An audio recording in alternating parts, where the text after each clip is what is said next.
Oh, jeez. Hey guys, how you doing? Welcome back to Off the Bench. We're here, as always. It's your host, Isaac Pasika, here with my co-host, Maui Hillen. Oh, nice to see you. Good to see you, boss. And of course, Noah Atkins. I don't think the camera got that. I don't think the camera got Good that. fade away. It's another brick. looking like Russell Westbrook over there. Russell Westbrook. Not Damien? Not Damien. Looking like Russell out there. Anyways, on today's show, we are going to talk about the NFL draft, specifically the top 10 picks, and of course, what the Steelers are going to do in the draft. Maui might talk a little bit about the Ravens. Maybe, I don't know. We'll see. He's about done with the Ravens, and I'll tell you, of course, what the lovely Cleveland Browns are going to do. No pick in the first round, right? No pick in the first round. That's correct. That's all right. They got their they got what they're worth. We're also going to talk about the Pirates, how they've been doing as of lately. I'll talk about the Indians, of course, in your little Cleveland corner over here, and then of course the Stanley Cup playoffs are in full swing right now. So I'll mostly be talking about that, and the other two will be putting their input. But anyway, going back to the top 10 picks in the draft, boys. We've got Arizona at number 1. Who do you think they take? Well, I'm 90% sure on this. Okay. I'd say Kyler Murray. Really? Yes. I agree. With Arizona, I know they have Josh Rosen.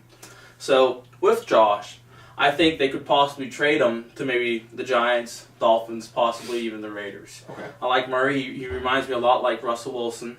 And I like their new coach they're bringing in from Texas Tech, Kingsbury? Yeah. Kingsbury, yeah. That was kind of a surprising hire. It was, but once again, it was a surprising fire from, Steve Wilkes? Yeah. After one year, 2-14. Current defensive coordinator for the Cleveland Browns. Oh, really? Yep. He got That's all right. defensive coordinator of the Cleveland Browns. But yeah, you know what? I really like Kyler, and they really shouldn't pass up on a player like this. Yeah. Yeah, I agree. I think Kyler Murray also. I think that they could, like you said, Josh Rosen. They have Josh Rosen, but I think Kyler Murray is going to be a pretty good NFL quarterback, in my opinion. And the size really doesn't matter. And The size doesn't. it's hard to pass up on him, because if you pass up on him, he's not going to be available when your next pick comes around. But if 90% sure, I'd say 95% sure.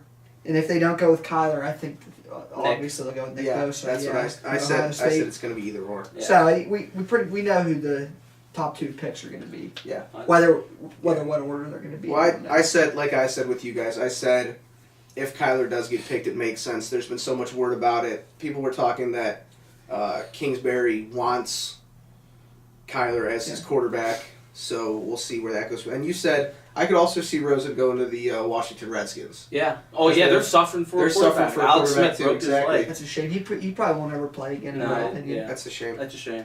But anyways, going on to the next pick, we got the 49ers, who have a franchise quarterback. Yes. Yep. So who do you guys think they're going to take? Well, I think Nick Bosa out of Ohio State. He really loves the game. His get-off is phenomenal. I would say probably second or third best from the defense. Good. Anyway, I think they'll be taking Nick Bosa. He reminds me a lot like his brother, but bigger. I think he has the potential to be even better than his brother. Really, even better than Joey. I think the thing with Nick is, though, he sat out the whole season for an abdomen. I think that was smart on his. I think that was smart on his part, and it also, if you look at how Ohio State did when they had Nick Bosa and then without him, defenses planned so early on double teaming and sometimes triple teaming Nick that it opened up room for other Ohio State defense players like Chase Young, which is an animal. I really love Chase him. Young. Chase Young's gonna have another good year for Ohio State, but taking him out of that lineup changed Ohio State's defense. So, I mean, some could argue for the worst, but if he's that impactful of a player, then you got to grab him. Yeah. But, Nick Bosa as well. Yeah. He's just, again, another one. We said Kyler Murray was too good to pass up on. Nick Bosa's the same way. Very good defensive player, a lot like his brother. Mm-hmm. And he's been injured, though, off and on with the Chargers, right?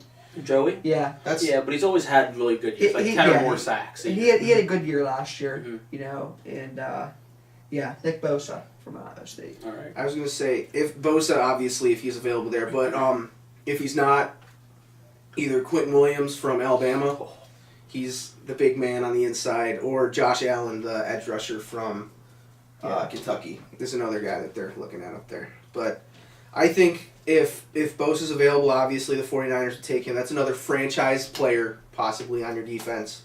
But also Quentin Williams, I feel like, is a big guy who teams... Animal. He's an animal. I know you're a D tackle, so... I am. Well, are we moving on to the third pick? Yeah, you can move on to the third pick with the Jets. Yeah. All right, well, obviously I have them taking Quentin Williams. You do? His first step, his get-off off the ball is phenomenal. I compare it to Aaron Donald's in the NFL. I know that's a lot from, not even being in the NFL yet, but it's really that special. He's a special player, very slippery defensive lineman, plays behind the line of scrimmage, always getting tackles for loss. And one thing, Greg Williams, the new DC in New York, he's going to love a player like that. Oh, yeah. You compared, putting Quentin Williams over there with Leonard Williams, too, who they got a couple years back. Yeah. That'd be a good 1-2 punch on the inside. Yeah, I think Quentin Williams is a great player, Mm-hmm. But I have him taking Ed Oliver from Houston. Yeah. I think that he's just as good as Williams, and either way, whichever way they go. I know the Jets have talked about taking both of them. The Jets have to take defense. They have Le'Veon. They have Le'Veon Bell, and they got C.J. Mosley too. Yeah, so I think the Jets could really have a good defense next year. Yeah. All right, so moving on to the Oakland Raiders, kind of a team this offseason that made one of the biggest moves in trading for Antonio Brown. But what do you guys think about who are the Raiders taking? Well, they lost Khalil Mack this past season, so I really think, a good, I wouldn't say as good a replacement, but Josh Allen from Kentucky. Yeah. He's really explosive off the ball again. He can bend around offensive tackles. I think he can eventually be maybe almost as good as Khalil Mack. Either that or Ed Oliver from Houston. I can kind of compare him to Gerald McCoy from Tampa, but I think in the end they'll choose Josh Allen. Yeah. I have them taking Josh Allen too. Like you said, you hit it right on. Khalil Mack's gone. Mm-hmm. They need somebody who could not replace him. Nobody's going to go out there and replace Khalil Mack. Especially not the first year. No, yeah. Exactly. So I haven't taken Josh Allen, but if Quentin Williams is still available, maybe him. Mm-hmm. Maybe Ed Oliver if he's still available. You don't know who were exactly the top five, what the top five is going to be, but we have a good idea of who the players are going to be in the top five. It's just a matter of where they're going to go. My 4 and 5 could be switched either way with the Raiders and Tampa Bay, but I have Oakland taking Devin White, the linebacker from LSU, because he'd be a good foil to C.J. Mosley. You have 2 solid linebackers in there. I think it'd be pretty. Yeah. Good. Yeah. But next is Tampa Bay. So who do you guys have? Do you guys have? Okay, well I have Devin White from LSU. Yeah, I think too. They lost Kawan Alexander in the offseason this year, but however I think his development can also help from Gerald McCoy and Vita Vea, who was mostly injured last year. But I really like Devin White, and I think Tampa was probably going to take him. Yeah, Devin White's a very athletic player. He's quick, and I also have Tampa taking Devin White, but I could see Oakland taking Devin White. Yeah. But the Steelers were also looking at Devin White, so here's what's going to happen. It's going to happen. Here's what's going to happen. This is If what's going to Devin happen. White goes to the top 5, if he goes to the top 5, the Steelers won't trade up to the top 10. They won't trade into the top 5. So we're going to know whether the Steelers are going to trade up depending on where Devin White goes. Yeah. But I know they're in talks with Denver about if Devin White's still available, they're going to go get him at number 10. Okay. You guys had it all earlier. With the Raiders, I could see him going to Tampa too because Tampa gets that other edge rusher. He goes, like you said, along with Vita Vea. That'd be another... And Gerald McCoy. Exactly. Nasty. That'd be a nasty defensive line. But, so who do you have the Steelers taking if they don't trade up? Well, if they do trade up, they're going to get Devin White. Yeah. That's a given. That's a given, yeah. And I have them taking Greedy Williams, quarterback. Greedy Williams? Yeah. You think he'll be there? I think he will be there. I do. I think he'll be there. And if he's not there, they'll take Devin Bush. Yeah. The linebacker out of Michigan. He's also he's a good player, and I hope Greedy Williams is still there because the Steelers could use another quarterback, to go alongside Joe Hayden. Joe Hayden. Because I don't know about Steven Nelson yet. So we'll just have to see what happens there. But I haven't taken Greedy Williams. I think that he'll be available. Yeah, I'd agree with you too. To go opposite of Joe Hayden. Joe Hayden's obviously not in his prime anymore. But Greedy, he's lanky, great speed, great break on the ball when it's thrown. So I can really see him helping Steelers defense where they need it most, and that's the cornerback. Joe Hayden will mentor him too. Yeah, exactly. Yeah, I understand. So I'm just saying, Joe Hayden's right. what he used to be in the Browns, but he's still solid. He is. He's still a solid yeah, quarterback. he still is. But he definitely, like you said, he's out of the prime of his career. Yeah. Everybody knows that. But he had a a good good year last year. Yeah, He was injured for a little bit, but I mean that's part of Joe Hayden's game. He always hurts his ankle at some point. Right. But He's older. he's a little older, but it's acceptable. So The Steelers like to surprise us, though. they do. They do. Terrell Edmonds last year, I thought, was a surprise to everybody, Yeah. and I'm a little bit disappointed in him. But I have to be patient because he was only a rookie last year. But Mhm. you expect your first round pick to come in and Do something. and produce, yeah. Look at the Browns' 2 first-round picks Yeah. last year. They did gangbusters over there. Go ahead, talk about your Browns. Let me talk about my Browns. All right, the Cleveland Browns do not have a first-round pick because they traded for Odell Beckham Jr., which I am not mad about at all. We're in a 12. Wish I had a 13 on this. That's all right. It's Colt McCoy. It's OG Browns fan. Josh Gordon. Josh Gordon wore 12 after Colt McCoy left. But the Browns do have a pick in the second round. They have pick number 49. I believe that the Browns are going to take, obviously, someone on the defense.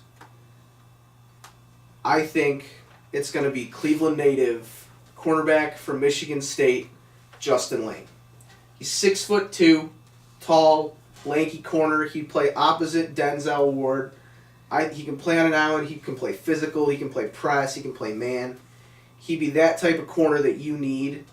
If you have 2 solid young corners, and you got Terrence Mitchell, you've got EJ Gaines. I'm pretty sure EJ Gaines or TJ Carey, one of the two. I don't remember. One of them got cut. But if you have that, solid of a DB core, because that's looking like the early 2010 Browns with Sheldon Brown, Joe Hayden, T.J. Ward.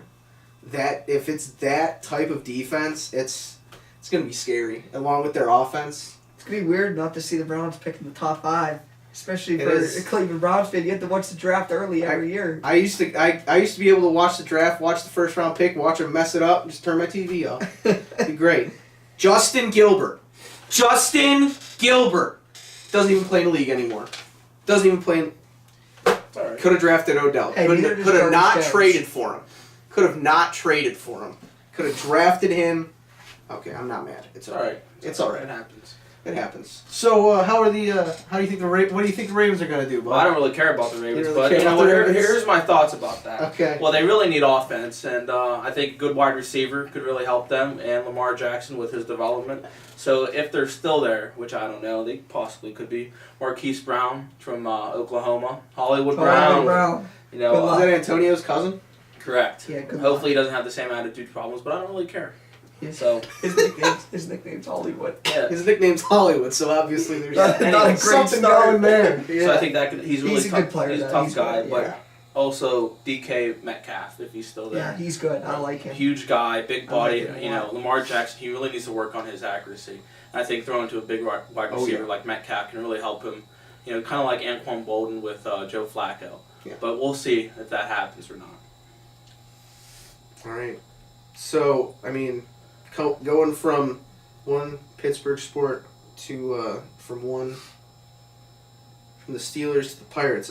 Pirates have been so wishy-washy as of late. Noah, Yeah, they're top 10 in the power rankings. Coming into the week, they were 12 and 6, I think. Yeah. Number 1 in the NL. And then they played the Giants, and they won 2 out of 3. I was hoping they were going to sweep them. And then the past couple nights, I don't know if you two watched the past couple nights when they played the I've Diamondbacks. heard about it. what happened? Been busy guy lately. Yeah, it's just they get a lead, and then they blow it late. So they dropped number 2 in the NL Central, which is good. They're gonna go up and down the NL Central because the division's gonna be so tight this year. It always is. But the outfield's getting hurt. It's like something is out in that outfield that's getting everyone hurt. Dickerson's out. Marte, that collision was just horrible to watch. Did you see the collision on Friday night? Oh, man, it was just terrible to watch. And thank God Marte only had an abdominal strain. If the shortstop took the brunt of that, he's out. He's on the 60-day DL, Gonzalez. And then Brian Reynolds. They called Brian Reynolds up, our number 8 prospect, I believe. And he's hitting the ball like crazy. He singles the right field. He runs down. He grabs his first quad out with a quad strain. So we'll see what happens there. But pitching's the best in baseball right now for the Buccos. Yep. So hopefully they can keep that up. And Maui, what do you think? Yeah, you know what? They've fallen a little bit from where Yeah, they the were. offense struggles. It happens. They don't really have their big bats anymore. Right. We really rely on our starting rotation, and they've gotten us a lead for the most part of the season. Well, and I'm hoping that if we're still in contention at the All-Star break, the trade deadline, which we were last year, they went on, they made a little bit of a splash. Mm-hmm. They traded Meadows and Glasstown. They got Chris Archer, which made the fans happy because it was something that the Pirates don't typically do. They don't go out and trade for big names like Chris Archer. So hopefully, if they're still in it at the trade deadline, they'll go out and they'll get a bat that they need.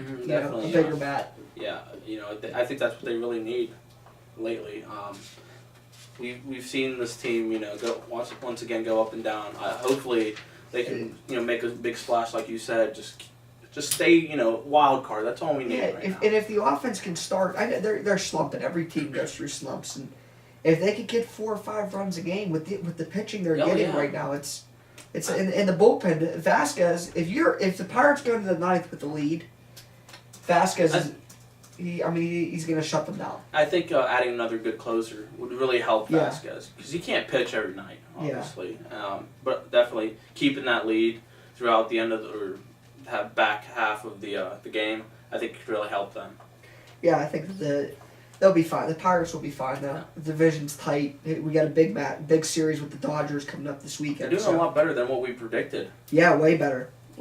But they started out hot last year too, so it happens every year. We'll see what happens with them. But good start for the Buccos. 12-9. I'll take it. Well, I don't know much about the Buccos, but I do know a little bit about the Indians. Yeah. So the Indians, the starting pitching's been solid. Their pitching is 6th in the AL, but their hitting is dead last in the AL.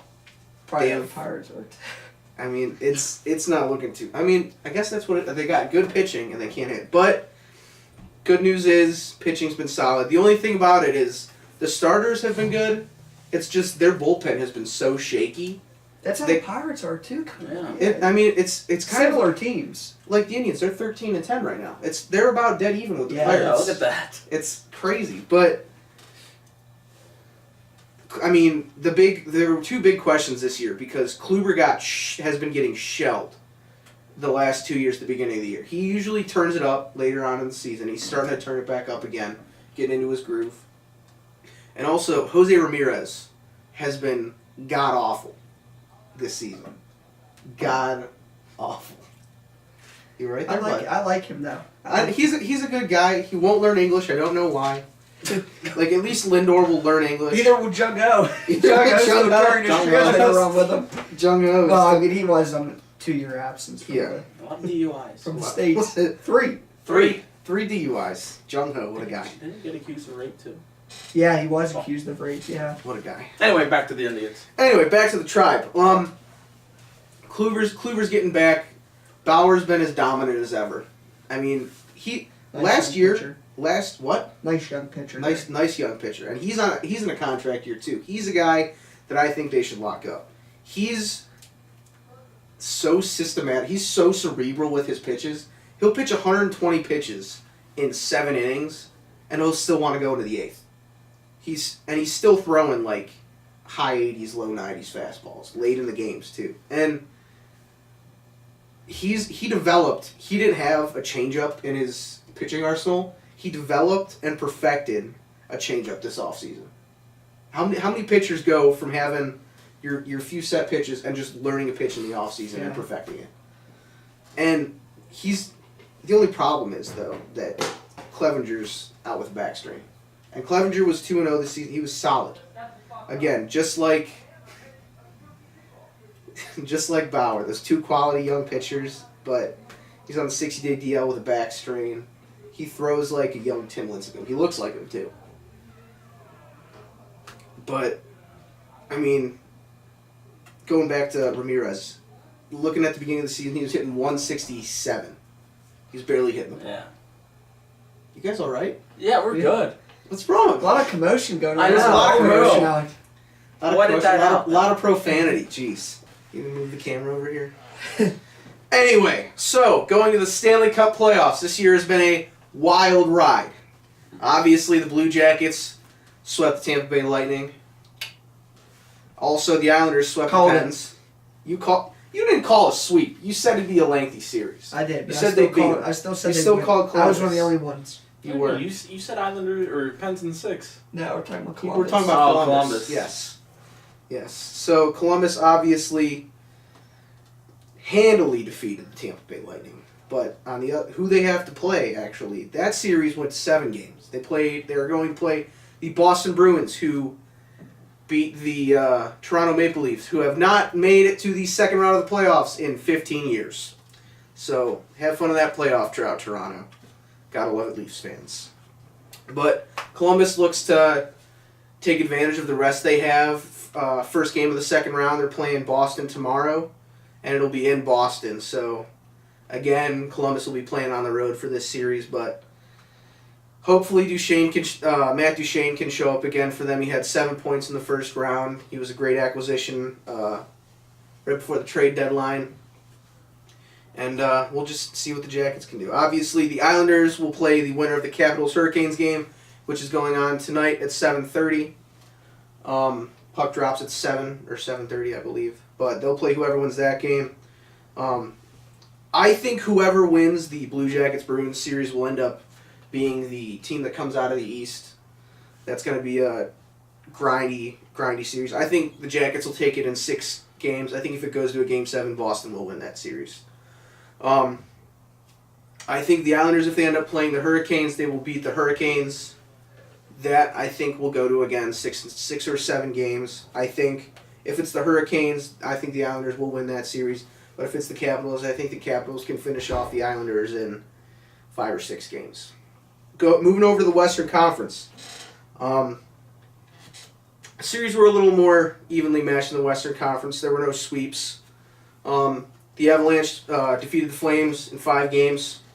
That first line of Nate McKinnon. You guys are just in awe. I'm sorry. I'm in my element right now. It's all right. Hey, you're good. You're doing good. Nathan McKinnon has been on fire with Gabriel Landeskog. And, yeah, I know, these crazy-ass last names. I've heard that. Landeskog. Landeskog. He was the youngest captain ever selected in the NHL. But that's beside the point.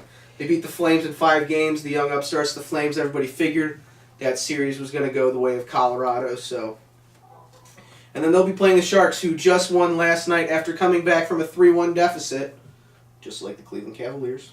That was a crazy game last night. Yeah, they were down 3-0 with 7 minutes to go in the game. It was a beautiful, beautiful, almost redemption arc because I don't know about you guys, but I don't really like the Vegas Golden Knights. I know you guys might because Fleury still plays. That's it. Only Fleury. Well, I like Fleury. That's it. I think they're a cocky young team. I think that me being a bitter Columbus fan, I think that this expansion draft last year had less regulations on it than the one in 2001. But that's beside the point. I digress. Sharks came back from down 3-1 in the series. They also came back from a 3-goal deficit last night, thanks to a 5-minute major penalty from Eakin of the Golden Knights. They scored 4 goals in 5 minutes to take the lead in the game. In the last minute of the game, the Golden Knights, of course, scored, tied the game, sent it to overtime. And the Sharks ended up taking it in the Shark Tank down in San Jose. So this should be a quality series. I think this will go 6 or 7 games. Honestly, I think the Avs will take this series. I think the Avs are going to go to the Western Conference Final. And they're actually coached by the former coach of the Lake Erie Monsters, for those of you guys that don't know that. that a hockey team? Yes. Oh. I'm sorry. They're called I thought it was Cleveland. They're called the Cleveland Monsters. I'm sorry. Cleveland Monsters. They're the Cleveland Monsters. They are the Columbus Blue Jackets minor league team. Like you guys have the Wilkes-Barre Scranton Penguins. Scranton, Pennsylvania. And in the final series in the Western Conference, Dallas beat Nashville in 6 games, and they will be playing St. Louis, who defeated the Jets also in 6 games. I think that Dallas will win this series. They'll play Colorado in the Western Conference Final, and I think Dallas beats them in 6 games. Yeah, Dallas in 6. Dallas in 6. That's good. What? Dallas Stars. Yeah, Stars. I'm taking Dallas You're in taking 6. Dallas in 6? Just because he said so. Just because I said so. All right. I'll take the Isaac- Lake Erie You'll Jets. take the Lake Erie Isaac knows Jets. his hockey. I know my hockey. You guys know your baseball and all that, and college basketball. Golf. Yeah, you guys got the golf. You got shout-outs? Dallas in 6. Okay. Dallas in 6. All right, we got shout-outs. Yeah, shout-outs. Shout out to Marshawn Lynch. He's retiring. Skittles. So I hope he enjoys all the Skittles he wants. Taste the Rainbow Beast Mode, and I hope you enjoy it. My bud Doug Leety, Tyler Nelson. They just wanted a shout out. So there it is. There you go. Isaac will like this shout. Game of Thrones. The entire Shout show. out. The entire show. The last 4 episodes of Game of Thrones. The last 4? 4, right? Yes. 4, 5. 3, 4, 5, 6. 3, 4, Yeah, 5, 4 yeah. episodes. 4 episodes are all going to be, what, an hour and 20 minutes At long? least. That's going At to be least. awesome. Yeah. We'll be watching it right while we'll watch at least the next 2, right? Yeah, next The 2 next here. 2 right in this room, Yep. so. It'll be beautiful. Shout out Game of Thrones. Great series. Yeah. Even though I've never All seen an 2 episode. episodes. All 2 episodes you've watched, yeah. Actually, only one. Only one. Yeah, that's you right. can probably say that it's a great series after watching Yeah, 1 episode. you though. can. You probably It was could. interesting. Yeah, Yeah. it's very interesting. Stranger Things were pretty good too. Stranger Things. Season 3. Season 3 coming out July 4th. Coming out 4th of July. Be good. I'll be watching it. All right, I got a few shout outs. Shout out to Zach Werenski, balling out for the Blue Jackets, and a video of him went viral. He just totally manhandled Keith Kincaid. The Blue Jackets actually had a little scrimmage at Nationwide Arena because they've been off for so long because they went and swept the Tampa Bay Lightning. So they had to get back on the ice at some point, and they wanted to treat their fans. Okay. So they did a little inter-squad scrimmage at Nationwide Arena, and they did a little shootout at the end. And Zach Werenski hit Keith Kincaid with a little fake slapper and just put him right on ice. Wow. It was beautiful. Nice. But Put 'em right on ice. I love put him hockey. right on ice. Yeah, I know you love hockey. I love hockey. Also got a shout out Jose Ramirez for breaking your hitting slump, going 3 for 4 today against the Miami Marlins. But yeah, That'll do it. that'll do it for us here at Off the Bench. Please like and subscribe. Remember, yes, to Hey, we're like, share, and 18 away. subscribe. We're 18 away. 18 from our subscribers away at this point. We may have more at a later date, but till next time, peace.